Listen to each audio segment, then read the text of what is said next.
Hello and welcome to the Drum History Podcast. I am your host, Bart Vanderzee, and today we are very honored to be joined by two incredible guys. We have Shawn Fields and Darrell Thorp. Guys, welcome to the podcast. Thanks, Bart. Good to be here. Yeah, Thanks, so let me give a little quick intro here, and then we could talk for an hour about your guys' backgrounds, but correct me if I'm wrong on anything. So Shawn, you've got a long background in marketing, but for what's most applicable here, former VP of marketing for a bit at Sweetwater, which is super cool. Love Sweetwater. Yep. You've done some amazing stuff. Looking at your background, a lot of in the early 90s, 2000s, creating digital when bands had amazing websites. You won a VMA for the best, what was it, the best band website or something like that? Yeah, nominated did you, for the Shawn? Smash. I did. Nominated, Seriously? okay. We never talked about that. We haven't. Well, yeah, I'm not that interesting compared to your bio. But, dude, come on.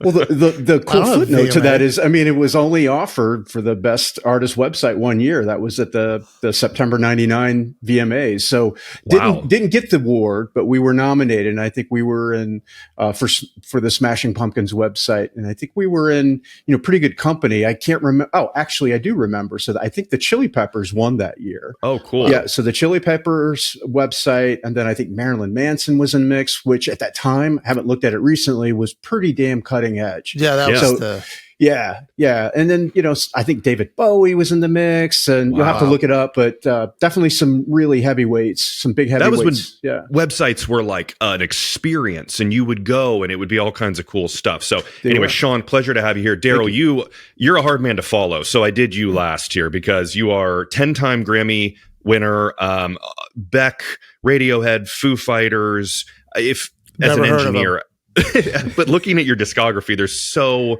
many more. I loved your recent Black album video that you did with Gunnar Olsen, which was. Oh, thank you. I've become friends with Gunnar through the show. Good.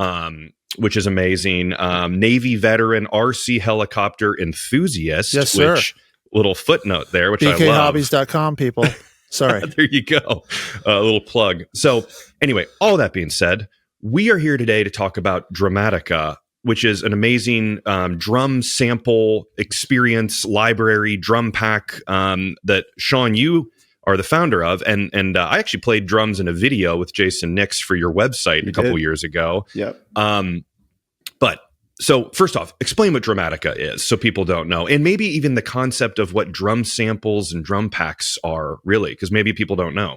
Yeah, so maybe I can kind of frame that around my sick obsession going back a long time ago, and just always feeling like either I didn't have access to great drummers, or the great drummer I did have access to was never available because he literally played in like 5 bands. So it was really difficult to get him to, to come rehearse and create new stuff with me.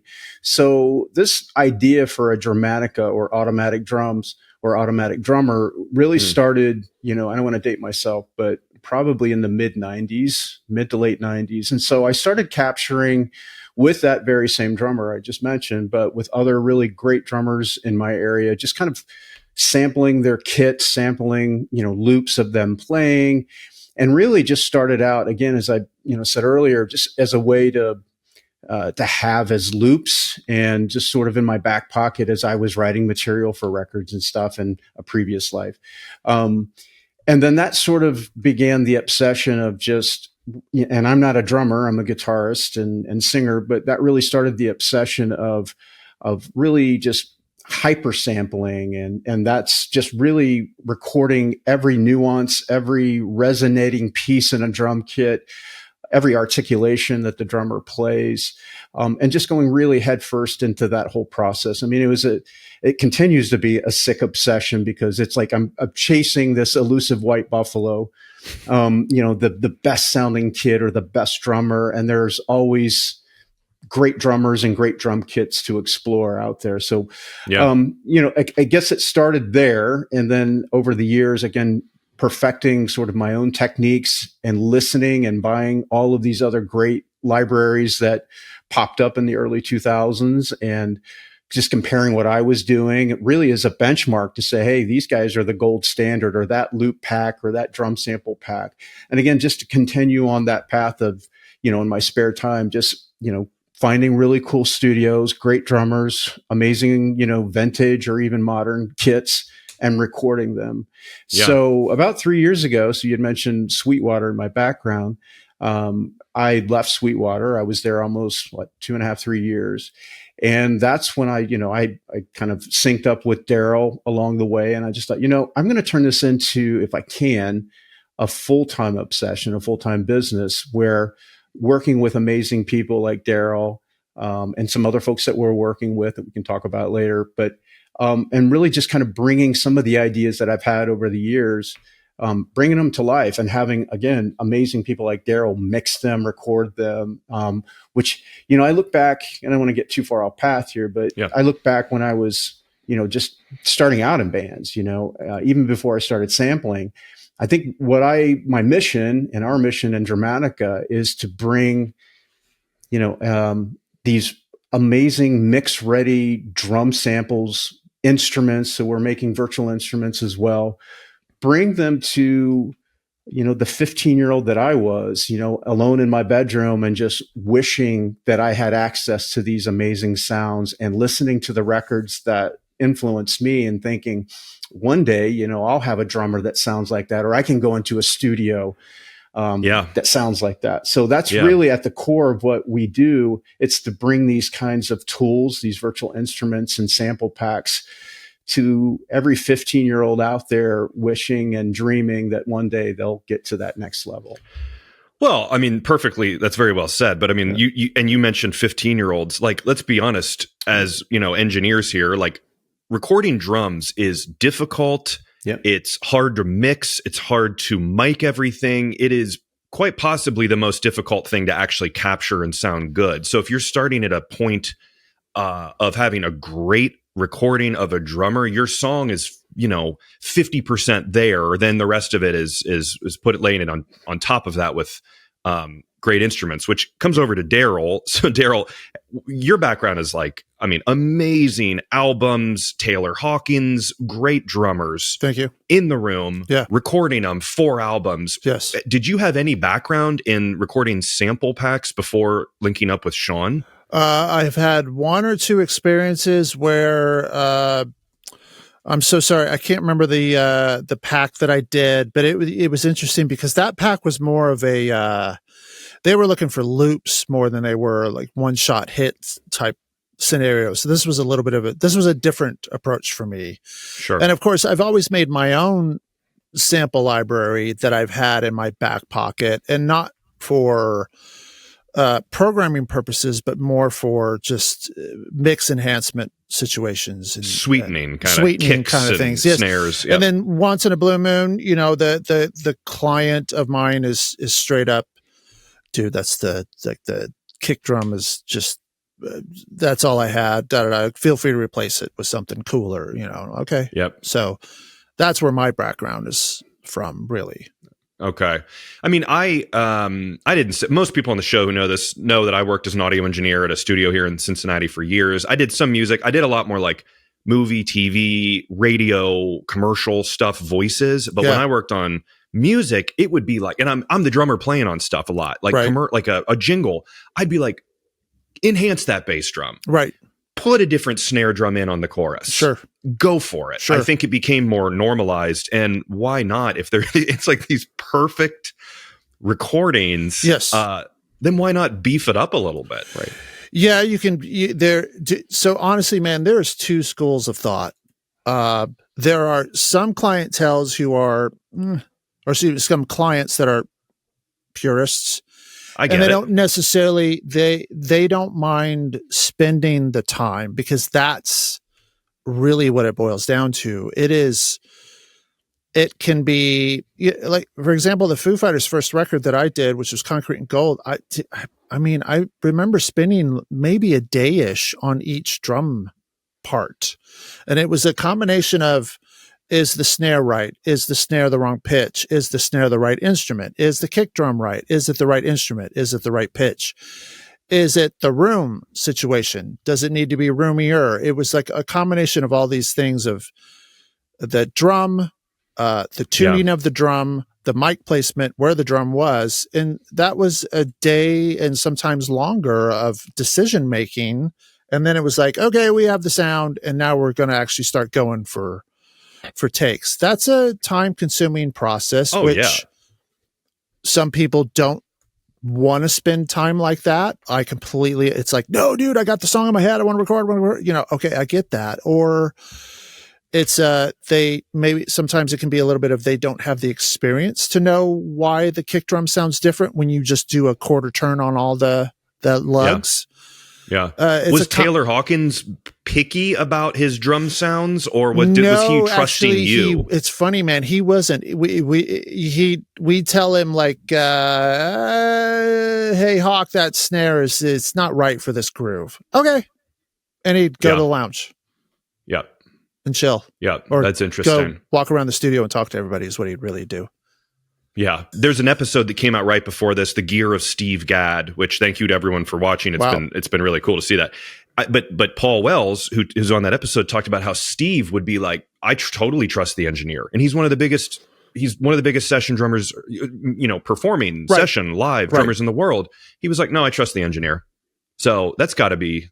It's nice to have drummers like that. Usually I always, I know what I hear and I like, but at the same token, I'm always referencing with what the producer, because ultimately it's the producer and the artist that have usually had the conversation, maybe in the control room or at breakfast that morning, about what do we want this song to be. And so sometimes the producer will articulate to me, hey, Darrell, this is a big live drum sound. Okay. But it can be as vague as that. So is it a big live drum sound with a piccolo snare? Or a bell brass that's cranked to hell, so it's just like doing, cutting like a laser beam. Are you a drummer, Darrell, or are you just a guy who knows? You're just an all around. So, dude, honestly, the biggest I'll throw him the biggest prop I can. My very good friend Joey Warnker.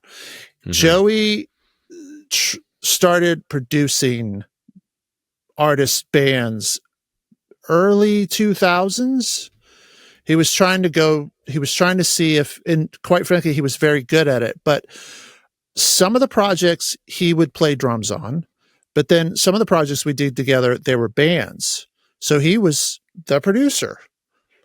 And watching him, I know it's wrong, and walk out there, grab a tea towel, grab a different snare, grab a key, drum key, and do a little crank, crank, crank, and put it down there. And the drum would sound drastically different. Yep. It was just like I was getting paid to watch this and absorb all this in real time. Amazing. Yeah. And I learned a lot. And then I've learned a lot from other drum techs about tuning. I've learned a lot just from drummers, watching them play, how they hit, what tuning you can get away with, what tuning you can't get away with to particular styles. Sure. Because to me,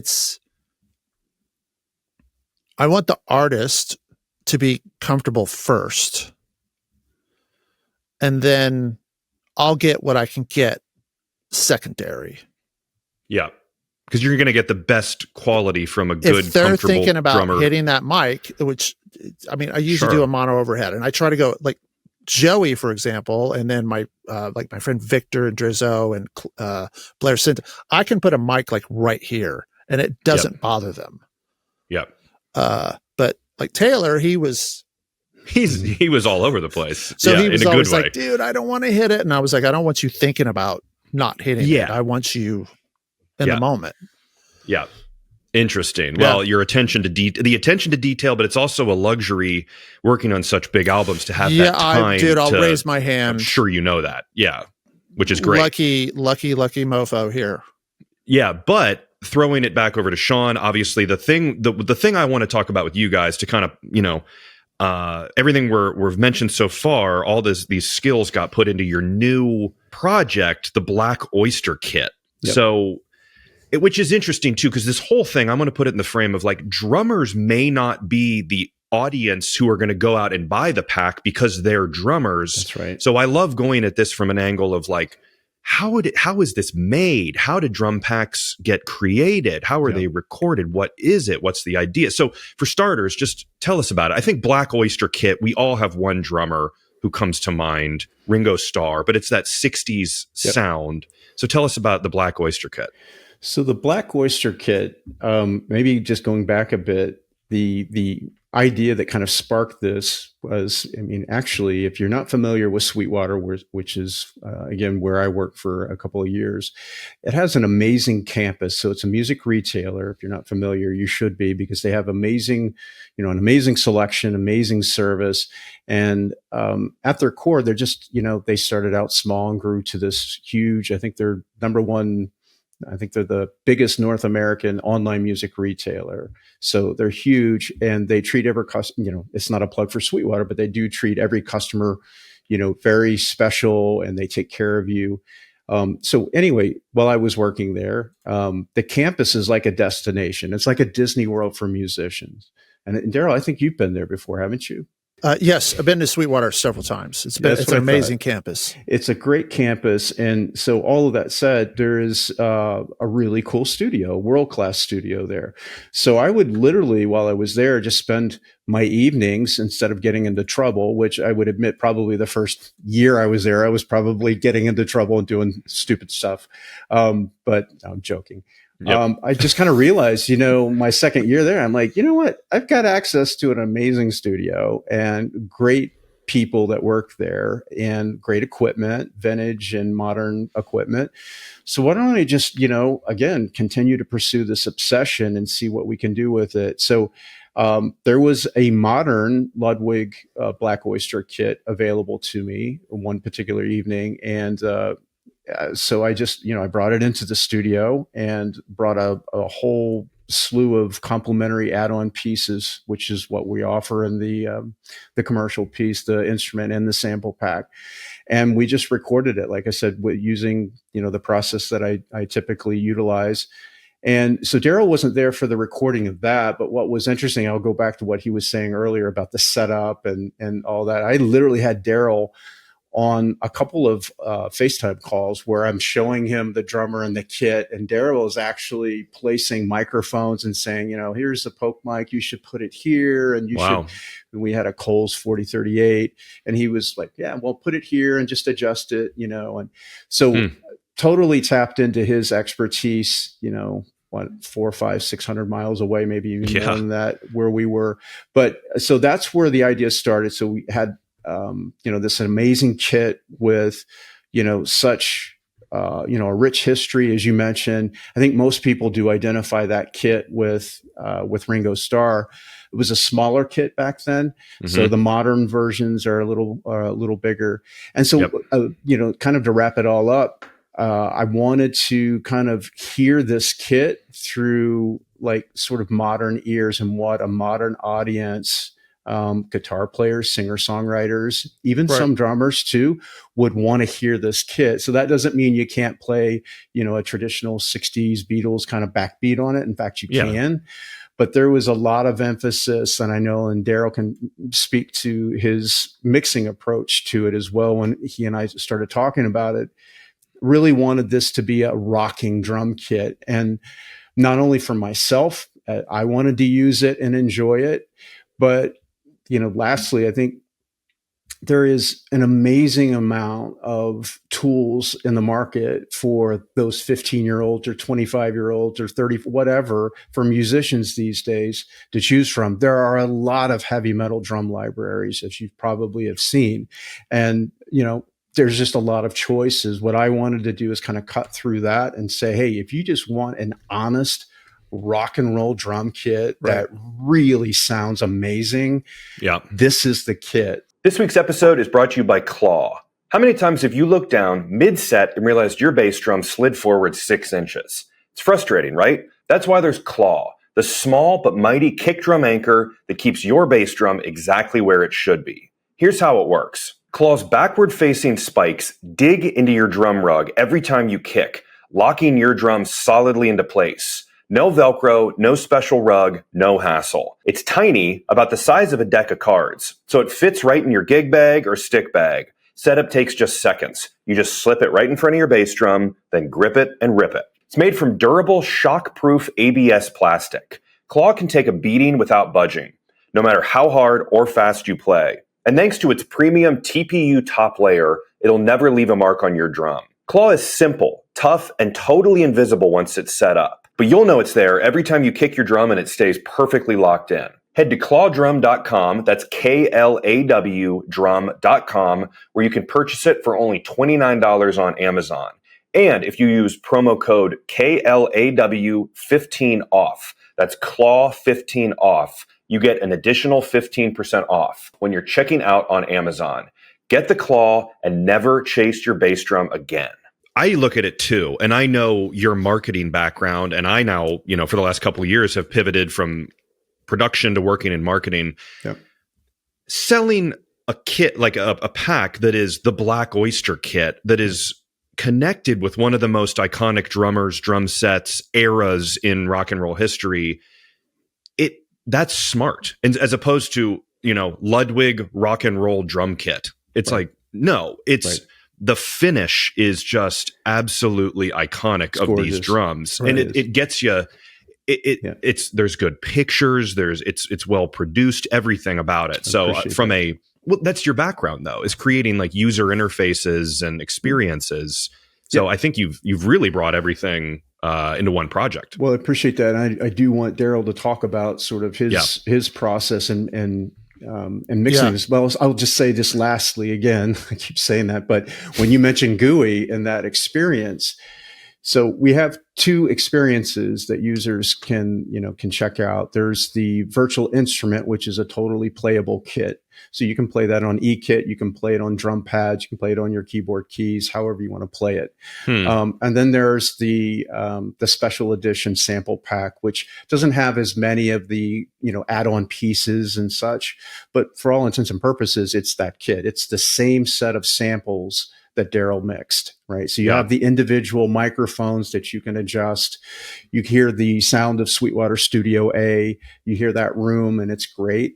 But the GUI itself in the virtual instrument was designed very intentionally to be easy to use. So a guy like Darrell gets around these huge multi-channel consoles every day, and he knows them inside and out.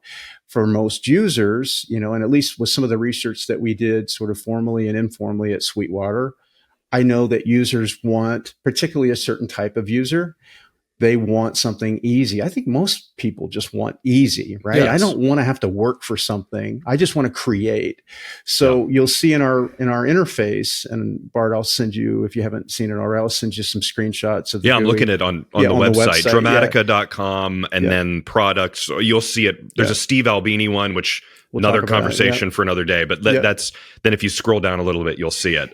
Beautiful. Yeah. Thank you. Yeah, we just made it easy as possible, and that was the key. So instead of multiple screens just to get to that channel or this channel, it's all right within the kit piece itself. So the kick and snare share a screen, and the toms have their own, so on and so forth. Yeah. Amazing. And then just so terminology, GUI, because people might not know that, graphical user interface, correct? People might be like, are we talking GUI? Like there's slime on this thing or something?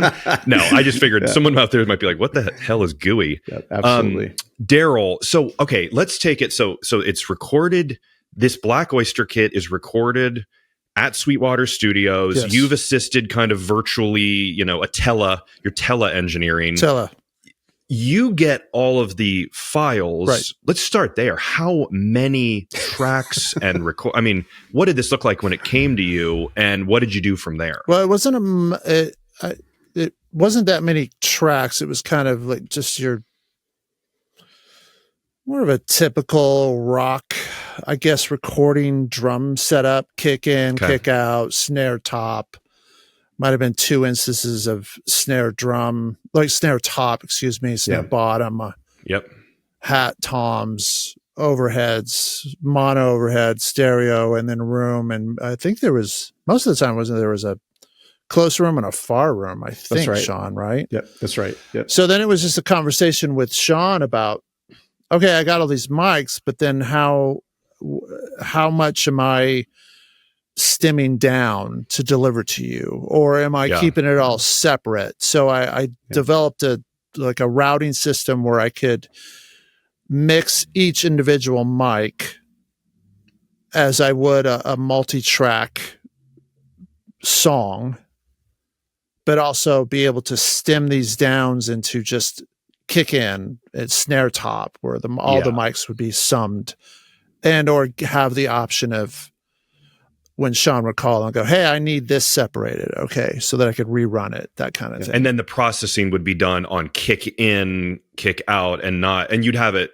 I feel like working smart and working smarter, not harder is important in this. It was a little bit. I mean, it's almost like I was trying to think about it as because I've done many projects before where this is for perfectly like the Foo Fighters. I get calls once or twice a year where they're doing some sort of production thing, and the people are demanding that I deliver a stereo mix and stems, because they're either going to split it out into a 5-1 thing, or they need stems because they need to do edits for picture or just in that aspect. Sure. So I'm pretty familiar with my workflow of thinking, okay, then I should just treat this as more like I'm mixing for film in a weird way, because I want to give Shawn I just want to edit the kick. Okay. He's got both kick and in and out available. Yeah. That's process. That's my processing. Yeah. And then at the same token, he had a stereo of everything. That was my processing. Got it. So interesting. So he could pick and choose depending on what, because there was a lot of conversations going back and forth. Because my first, I think, me being first of all, full disclosure, I am not a programmer by any means of that, and nor am I a songwriter. It's a different brain. It's a different mindset. I have a bunch of friends that are programmers and or songwriters types. They either make their living as producer, songwriter types. And I know, a few of them off the top of my head, they have just gigs and gigs and gigs of stuff they pull from. Yeah. Which, God. Just tools in their tool belt, tools in their toolbox. That, and so the more conversations I had with Shawn about, because I was just thinking about this as a very one-dimensional, like, oh, you're just doing sample hits, and he was like, no, I'm trying to program a whole thing for as a drum package for songwriting. Yeah, and you want, but like production. Looking at the the interface, the GUI, if you will, on the website here, you also want to give the programmer, the musician, the person in the chair, a lot of control. Yes. Right? So Shawn, I talked about that a lot with Shawn. Mind you, I was just throwing ideas at him, not as a programmer, not as a songwriter. I was throwing ideas at him as like, well, when I'm mixing multi-track drums, I need this. Right. Mm-hmm. I want that. And he was like, oh, good idea. We can do that. Yeah. Yeah. And then he would share with me iterations of the process of how it was coming along. And it was kind of crazy to see it all in one big fancy freaking Christmas package at the end of the day, quite frankly. It's like, finally seen the light of day. Yeah. I mean, it's like, oh shit, I didn't realize this is what you're doing. Okay. Sorry, dude. No wonder you don't answer my email for 2 days. Well, see, that's the thing. If I can jump in, please. And I know Darrell, and by the way, I mentioned earlier that working with some amazing, other amazing producers and engineers. And Brendan Dekora is another engineer that's a friend of Darrell's, has amazing pedigree. You can look up his bio. He is definitely a talented guy. And we have some new projects coming up before the end of the year as well. So I want to give a plug and a shout out to Brendan as well. But that's the thing, both with Brendan and Darrell, kind of reached out to them around the same time. I think I reached out a little earlier to Darrell before Brendan, but regardless, I think that was my original intent. And I think these guys, thank God they've been patient with me, because the original intent was just a sample pack. And I wanted to go, as I heard these mixes from both guys actually in different projects, I'm like, this thing deserves to be a playable instrument. And when Darrell was sending back these ideas, I just want to, again, call out, like, we're talking about parallel compression and doing all of these other little things that, again, are coming directly from Darrell or from Brendan. Yep. And then these pre-mixed, as he mentioned, the stereo renders, these are presets. I don't know how else to call them, right? Not only in the snapshots or presets that you can get within the kit itself, but the sample pack has these pre-balanced, pre-mixed stereo versions of how Darrell and Brendan as well in his own kit, how they would hear a mix. So they're putting all of the room mics and all of the direct mics together as they would hear it. And we have both a natural and a rock version. So again, you can expect a rock version to sound a little louder. It has more compression or whatever all of those mixed ingredients are that Darrell sprinkles in. But I just wanted to call that out because Darrell went that extra, right? And you're going to hear that, and again, in both the sample pack and the kit. So there are these other little mixed ingredients that are really cool and unique.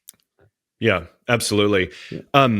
This is like on topic, but off topic, but I just have to ask. So Darrell, I think it applies to this too. If you had to think of maybe top 2, 3, 4 things that you would recommend to drummers who are mixing who are, a lot of people now are drummers / engineers / doing everything. It's just like an all-in-one thing. It's all in one. Yeah. Let's say your top 3 things that people can do today to make their drums sound better in the studio. And that could be mic level, performance level, that could be mix level. Just like, what is the basic stuff that you're like, stop doing this, start doing that, and you'll sound 10% better right away? Tuning.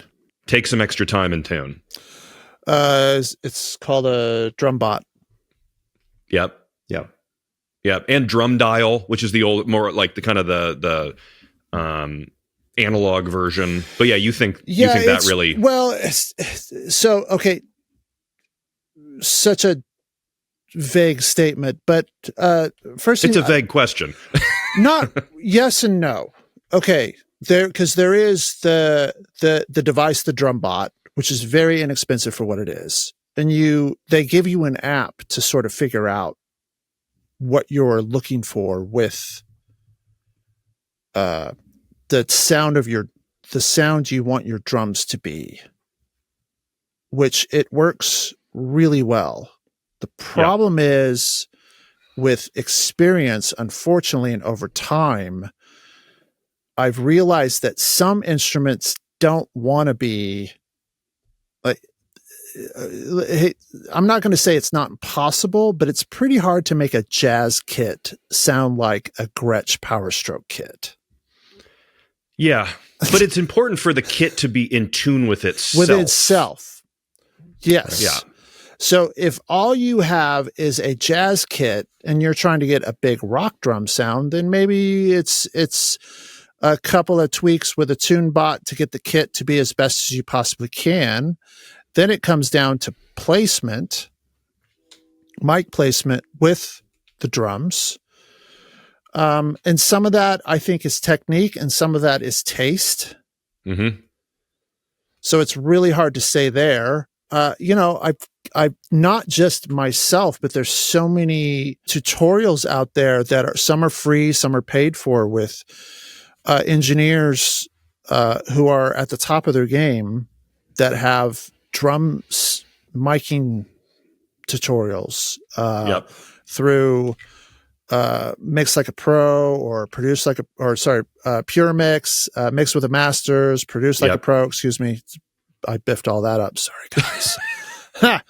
It's some of the stuff is free on YouTube and some of the stuff is paid for. So it just depends on what your budget situation is.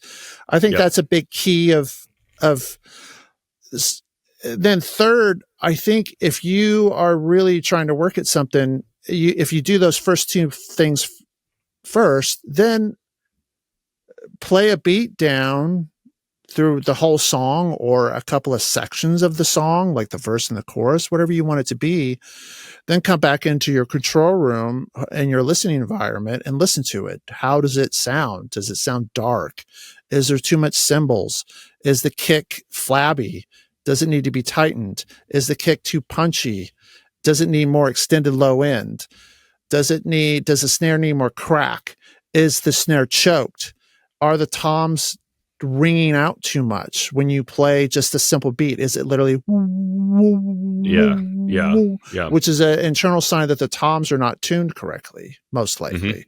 It now, once again, that's a taste thing, because the huge rock drum, like I'm talking like metal, it's usually there's more of an open tuning on the toms, so they ring doom doom, and it's a part of it. Yes, that's part of the tone. But however, I've seen situations where that is a acceptable overtone in the entire mix of the kit. Put your headphones on, listen to it, just make a stereo bounce of that in the car and see how it hits you. And then if something's bothering you about it, whether it be one of those scenarios, then do a little research, or just start, or take a snapshot of where you at in some way, shape, or form. That's the cool thing about a tune bot, is you can find a pitch of a snare drum that you use, like, oh my God, this snare sounds so good right now. You can take a snapshot of where it's sitting in tune. Yeah. And if, I broke a head. Oh, okay. You put a new head on, and you crank it back up, and you tune it to the same exact pit, and you crack it again. It's find like, that spot. Because once again, some instruments don't want to live in certain tunings. They just, it's like taking a guitar and dropping it down to C sharp. It's just, the intonation goes out of whack. It's the same variable. I think in general, those are three amazing points. I think in general too, being in a studio, having a reference, either be it a drum set that you like, a snare that you like, a full track that you like, having reference tracks that you can A/B is enormously important. And I didn't know that for years until I started pulling in tracks and realizing I am nowhere near this. And then you could mold it to be closer. Because if you're going for something, then go for it. I'm all about, if you're going for something, go for it. If you don't quite know, and you're not quite comfortable about making that decision right then and there, or sort of committing to yourself, about the choice of what type of drums are we going for in this song starting process, then then make the drums as good as you can without really cornering yourself into a corner. But at the same token, I've also worked in schools of thought where I remember specifically one day on the Foo Fighters, it was Medicine at Midnight.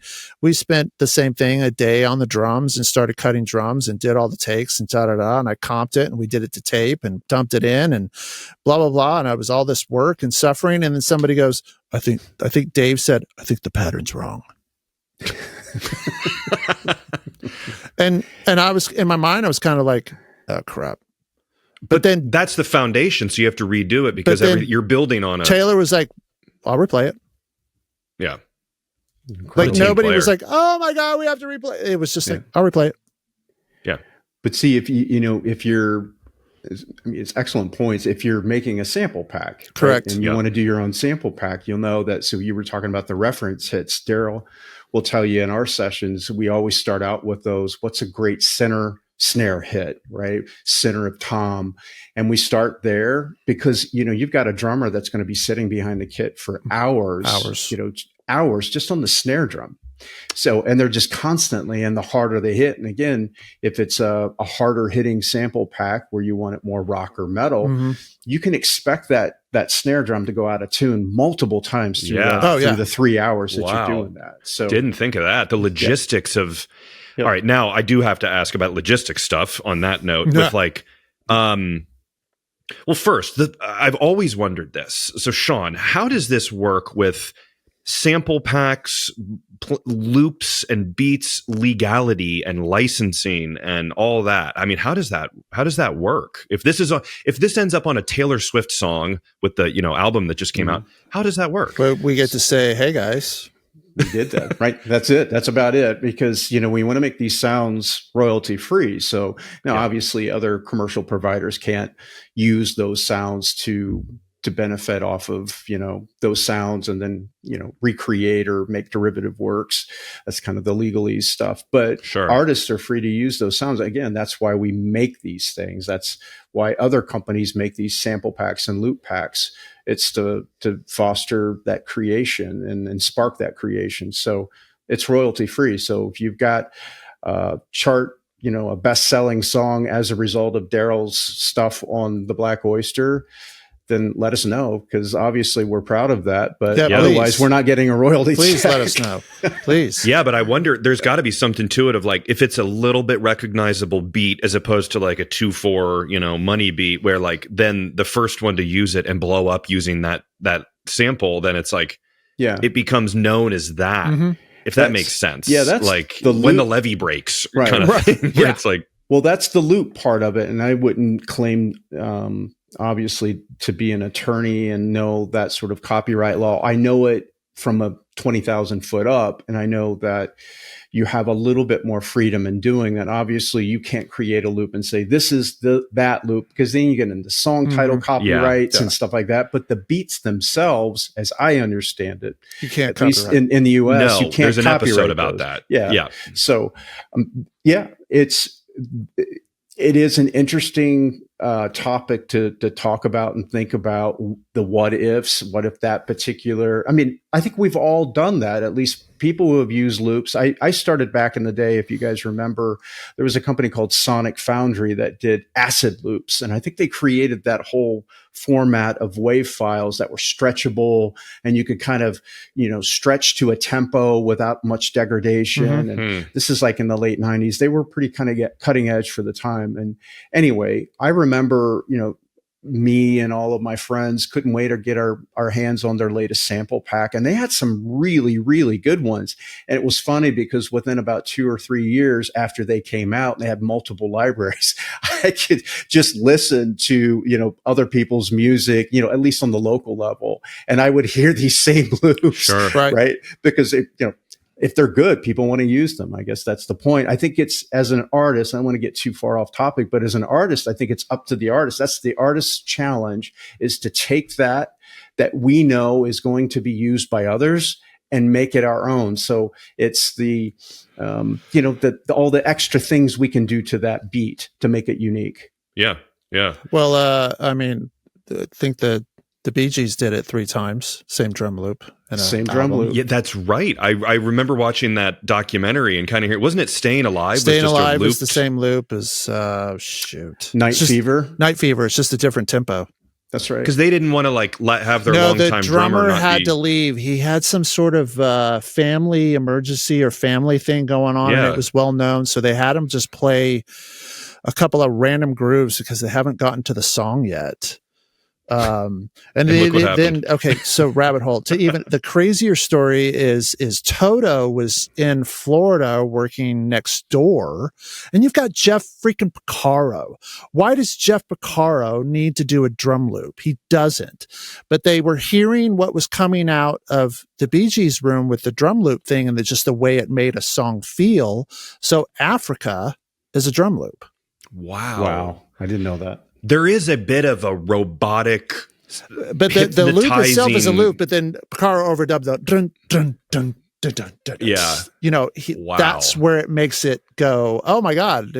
Maybe this isn't a loop. Maybe it's just Porcaro is Porcaro. Sign of the times, though, where they're like, "Well, this is popular now, so Jeff Porcaro, you're doing a drum loop, even though you're it's literally probably his idea." Yeah, which his bandmates were probably going, "Why?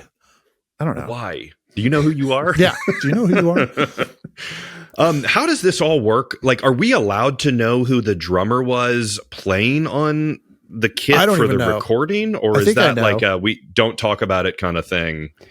We used a couple of different session players, and the session players were sales engineers, actually, or sales reps at Sweetwater. So those were the guys that were in the trenches, and they were the ones that, Darrell thinks that I've tortured him over the course of 3 years. Dude. No, I tortured the drummers. It was the drummers who took it. And look, they were troopers, but those were the guys that were there, usually night sessions, right? And then we would go 6, 7, 8 hours, sometimes just on the snare. Yeah. So there was a lot of wax in one. There are a lot for sure. Session, sales engineers. I love Ryan Clapper is my Sweetwater sales engineer, where it's like, I know, these Shout guys. Out to Ryan. I'm like friends with them. Yeah. Well, those guys are all amazing musicians. It's, again, we'll talk about Sweetwater. Nothing like a frustrated drummer trying to sell you a Loudon audio microphone. Right. Yeah. You're going to buy this snare mic. I've been up all night with Shawn recording one snare hit. I'm tired. Well, they can probably blame me for those call-ins the next morning. Yeah. But it was funny though, at the end of every session, and I would always record it as well, but at the end of every 3 hours of whack, whack, whack. Yeah. Finally you hear, okay, I think we got it. And then they go, and then, they're like exploding. Second win. Wow. Yeah. So that's what it is, though, you're just, Shawn, you must have to have some, a lot of patience. Well, so do they Dude, so does everyone like listening involved. to paint dry. But you're going for like perfection. Well, that's, they joke, the session engineers, the tracking engineers would joke because I let them, after a few sessions, they were like, we know exactly what you need. Right. And so we always, and again, this is kind of a blueprint if you want to do your own. Well, you always have to start with a sheet, right, that you distribute in the studio. And obviously the drummers have to know how many hits of this and how many hits of that. So I have all of that, again, organized. So you have to always come into those kinds of sessions if you're wanting to So you were capture. counting the hits? We count the hits, depending on what articulation. It might be 50 or 75 of just one velocity. And there might be 5 velocities or even more in a snare. Wow. A lot of times more than that, but I'll be outside watching snow melt. Thank you. It is literally like watching paint dry, but more boring. But all I can say is when I was printing this stuff, I'd be like, dude, I'm so glad I'm not chopping this shit. Yeah. Right. Wow. Well, the engineers would joke because I would, I'd be just kind of looking down, looking at my phone or whatever. And they were the ones on top of that. But if there was one, I would hear everything. If there was one weird whack or something, I said, we need to do that again, or I need 5 more of that. Right. That happens all the time. Yeah. I had, in my engineering days, like I said, doing voice stuff, it was not drum related, but I would probably recorded 7 or 8 audiobooks, 4 days, 8-hour sessions. I had to redo a whole chapter because someone had their arm up and their watch was ticking in the U87 Oh, no way. and it picked it up. No so we way. redid a whole chapter. But the similar to this, it sounds like the really, really, really, really hard part was not losing your focus after 6 hours. Right. And not falling asleep and keeping your little marker on your pen. And so kudos to everyone involved because. Yeah. And for that matter, for anyone, whatever their role is in recording a loop package or a sample package or an album like Darrell does all the time. I mean, it's just a lot of work. Yeah. And I don't think we don't give those guys in the studio and the Darrells and the engineers and producers enough credit because it can be laborious. It is laborious. My take on that though is a little bit my problem is I work with really good musicians, and the amount of times that I've been in the studio and I've pressed record on a drummer and thinking of a couple of friends of mine and they've literally made a mistake.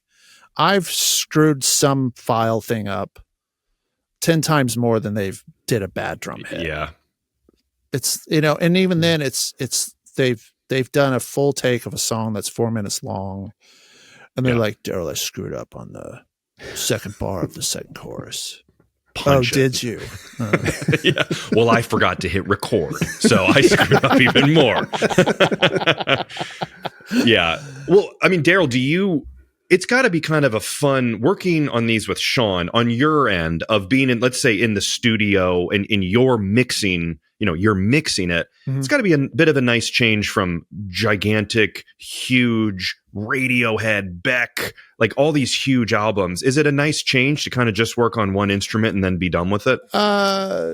Yes and no. Well, honestly, yes and no. It's a little, sometimes it gets a little monotonous and a little tedious in that aspect because it's funny because I think part of the process of what I enjoy doing the most and what I love to do is just the fact that I like to work on really good music, and whether or not I think that it's going to be commercially successful or not, that equation's out of my mind because it just doesn't matter really. Sure. It's more about the fact that I'm happy to be working on good music and so, but at the same token, here's as an engineer, even tracking and or mixing, I'm always looking at the sort of the big picture of a song. And it's basically, I look at a song as a big painting. And so how many strokes of colors can I get away with before the drums sound, like diminishing returns, like you've gone too far with it. And that's, once again, that's taste. Yep. So I'm always, I get the drums sounding good. Then I put the bass in. And then because I put the bass in, now I got to make the kick a little bit bigger. And now I've got the kick a little bit bigger. Now the bass is sounding small. So I got to turn the bass up a little bit. But now I added like 2 guitars. Now I'm adding 2 guitars, but then the snare is getting smaller. So now I got to beef the snare up. But then I beef the snare up, it's louder. So I got to turn it down a little bit. Yeah. Then I add the vocal. It's a game. Like, it's that game of building blocks or painting on a landscape. So with the sample packs, it was a little bit more of, I sort of thought about, and we talked, Shawn mentioned the natural and the sort of mixed tonality, where I thought about more of a simplistic approach where I would just get really good drum sounds. They were nice and tight and punchy. There was no kind of frequencies in the makeup of the kit itself that was bothering me. And I would control all that versus EQ or compression or whatever the case may be. And I would just think about the fact that, well, if I started to add bass or a couple of guitars, I'd be in a pretty good spot. I know I'd make adjustments.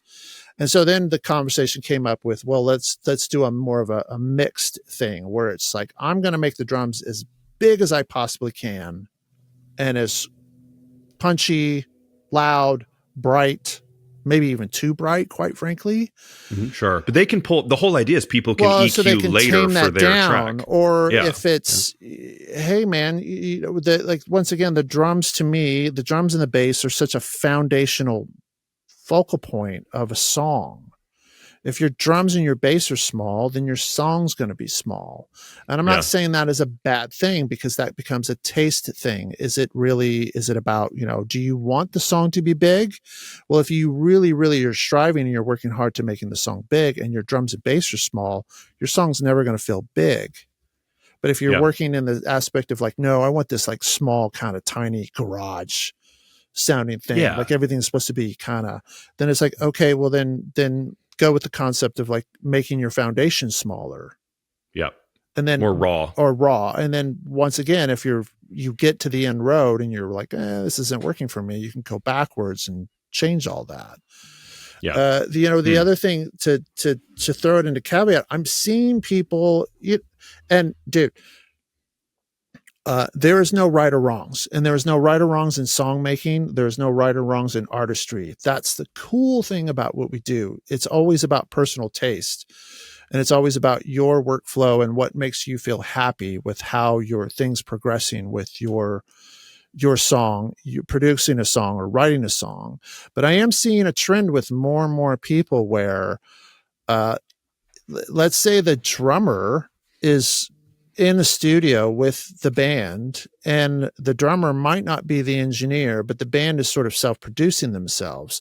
I'm seeing instances where they are saying, let's grab a sample pack like Drumatica with the guitar player who might be the chordal or musical songwriter of the band, and they're writing parts together and programming everything. Oh yeah. Yeah. And then once it's like that feels freaking great, the arrangement feels great, then the guitars come in and start laying down bass, maybe start singing on top of it. Dude, this is feeling so good. We just like the arrangement. We like the length. We like the groove of the drums, how they're like the actual part of the drums. Okay, now you get to go in the studio and just play it. Yeah. Or they say, screw Jerry. He's kicked out of the band. We love Drumatica. We have demoitis. And we don't need a drummer anymore. It's a scenario of you mute the program drums and you go out and you play a real kit because you have something sonically in mind. Yeah. And you do it and you perform it and it sounds good and it feels good. But it's like, you know what, man, I don't know if the kick might be a little bit too tiny for what we're trying to do here. Yeah. But the kick and the Drumatica thing was actually feeling real. Well, let's lay them together. Okay. Yeah. And then as long as the drummer's good on a click, then there you go. Yeah. Well said. Yeah. All right, guys, as we get close to wrapping up, I have, one or two more final questions. Actually, this will go to both you guys, but I want to start with Shawn, because yours is more drum sample pack related. And then Darrell, I want to get your take on this for the broad music industry, engineering, recording world. But do you see AI being involved in sample packs? Just like plugins, all this kind of stuff in the future. How do you see that? Where is that going from here? Absolutely. Yeah, it is. It's beyond a buzzword. It's real world right now, because there are a few apps out there already that are helping people write songs, and some of it's really convincing. I think my opinion about this is that it's still a ways to go. We're actually incorporating some of that in next gen Drumatica stuff. We would be foolish if we didn't. Correct. Sure. I think the vast majority of the AI that I've seen for music creation, it doesn't mean all, is primarily kind of leaning into more electronic music. So you've got the 808 kicks and the 909 snares. And that's fairly, and I say this air quotes, fairly easy to kind of generate. I think what the challenge is on the acoustic drum side is, can you generate an AI acoustic kit that's convincing? And again, there have been some strides in that direction from some companies. Yep. I think it's going to get there. It's not going away. And I actually think it's a fantastic, a development over the past few years in music creation. And I'm, as a musician myself, or a wannabe musician, I'm really looking forward to seeing what that next gen looks like. Yeah. Yeah. It's interesting because there's a fine line of like a band putting out a poster for an upcoming concert. People are like, you better not make it AI, but like you're encouraged in work and jobs and different things to use AI to make things easier. So it's like, it's this kind of like, use it, but don't use it, but don't tell us about it. But we hate AI music, but actually that song's really good. I mean, Darrell, what do you think, man? I mean, you're in the thick of all this. What's your thoughts? Once again, I think everything's a tool. I can't say who, why, where, why, but there was an instance, was it last? Yeah, it was last year. I had to think about the timeline of things. Last year, I was working on a project, and the project was, funny enough, was the decision was made that nobody comes in with songs written.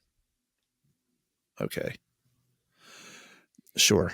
Not my way to work, but okay, we were there. But one of the band members had spent some time dorking around in AI and came up with a couple of cool chord progression ideas and a cool drum pattern idea. And, we just sat there and listened to it and mapped it out in real time. And then the band went and played it. Came up with an arrangement in the studio. And then a couple hours later, it was a song. Yeah. Okay. I could see that. Interesting technique. AI to real. AI to real. I think that, hey man, once again, I'm not a programmer. Can I figure it out? Sure. Do I need some time to figure it out? Yes. But if I could open up the next version of Drumatica because I have an artist sitting right here next to me and I'm working on her new record, but yet the band isn't in because it's like she has the songs. She's written the songs. Now it's just time for her and I to hash out some ideas about arrangement stuff. And then the band's going to come in a couple of days. Then, hey, if I could go, boop, hey, Siri, can you tell Drumatica to play, I don't know, some Beatles drum beat. I don't know. Yeah. Right. Blah, Yeah. blah. Right. And then it just programs it for automatically. And then it asks me, what tempo would you like it? And I'm like, 110. I don't know. You know what I mean? I get the other side of it with I am a big AI user and the tools and making everything easier. I see the other side where it's the whole Spotify problems with songs and bands that aren't even real and they're getting a ton no one's getting paid anything. It's a slippery slope, but as a tool, you're spot on there where it's a tool to make, you're going to get left behind if you don't use it at some point. Yeah. And there's more and more to the flip side of the coin. Isotope has never said this to me, and I'll just say it publicly because I think I can, but they've been using AI in their software for years now. They're I mean, I've just used not the RX stuff for years, and it's not amazing. talking about it. But there's something going on behind the scenes of the engine when you look for noisy stuff. Yeah. Oh, I found it. There's what do you mean you found it? My voice, as people are Yes. listening now, once this is mixed, has RX10 on it. Exactly. Exactly. Yeah. Yeah. Yeah. The description of this YouTube, if you're watching this on YouTube, the description for this and the timestamps will have been created with AI because it saves me Yeah, and 40 then minutes of just going through. Another friend of mine is a YouTuber as well for different reasons. But I was like, how do you reach the AI of transcribing for different languages Oh, yeah. in real sure. time? It's like, what? Oh, dude, Crazy. Okay. Yeah, Crazy. Powerful tools. crazy stuff. Yeah. So the tools themselves are, obviously amazing and spark that creation and inspiration. Right. I think what's fascinating to me, what Darrell said, is that whatever that engine is, that you can tell it what you want exactly. And again, some of that's already here. The voice ability that I'm hearing just within, 6 months of each other, where I sing a song, but I'm using one of these apps to create a female version of what I've sung is getting better and better. I mean, just absolutely convincing. Yeah. Totally. Or you're rebranding, it's back to the Bee Gees thing for a minute. Mm-hmm. The reason Staying Alive came to life is because Barry was writing songs for females, pop singers. Right. So think about that in the aspect of using that.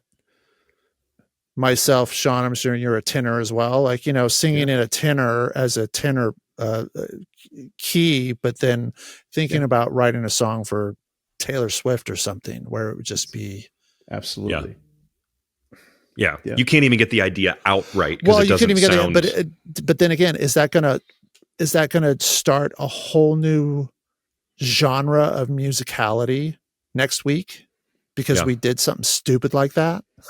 Mm-hmm. Well, again, going down a rabbit hole, and Bart, maybe you guys have talked about this before. I mean, you could do a whole 10 episodes on Mutt Lange and some of the things that he was doing. We talk a lot about his drum work and his drum production and those innovations, but a lot of people don't talk about some of the background vocals, beginning with, I believe, the Cars and, on Heartbeat City, I think the name of that record, and some of the, other artists he's worked with. Shania, where they'll especially. come out, Shania, they'll say, well, that's Mutt on the background That's vocals. Her and Mutt. Yes. And you hear that and you go, and this was 20, 30 years ago, and you go, that is smooth and processed. And what the hell was he using? Because it wasn't just his voice, it was his bag of tricks that almost sound AI. Mm-hmm. So if we were okay with that 20, 30 years ago, why is it wrong to do it with our own voices now, where we're just using that as another instrument? We might sing it one way and it's heard another. Yeah. Right?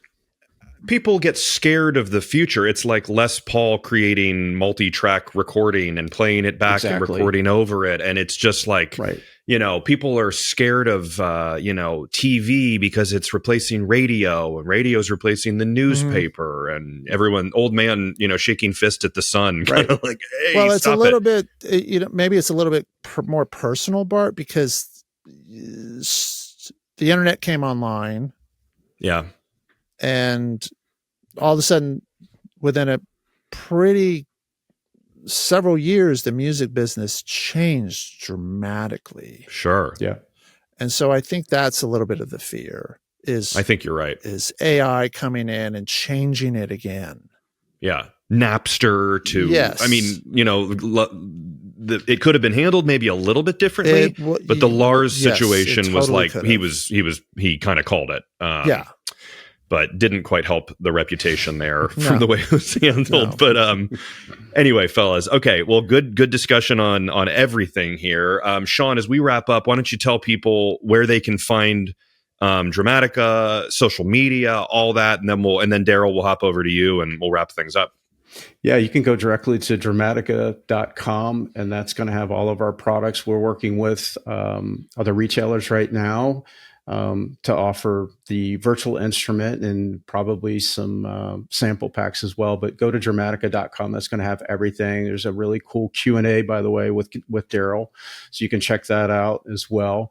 So that's where people can find it. As far as the socials, I don't even know half of the names, but I think it's mostly at Drumatica Drums. If you go to IG, piece of paper, I think just start there. We've got a bunch of videos that we need to upload to our YouTube channel, so we're really just getting started. So apologies if you search for us on socials, you're really not going to find a lot for now, but we do intend to add more content soon. So cool. And it's Drumatica,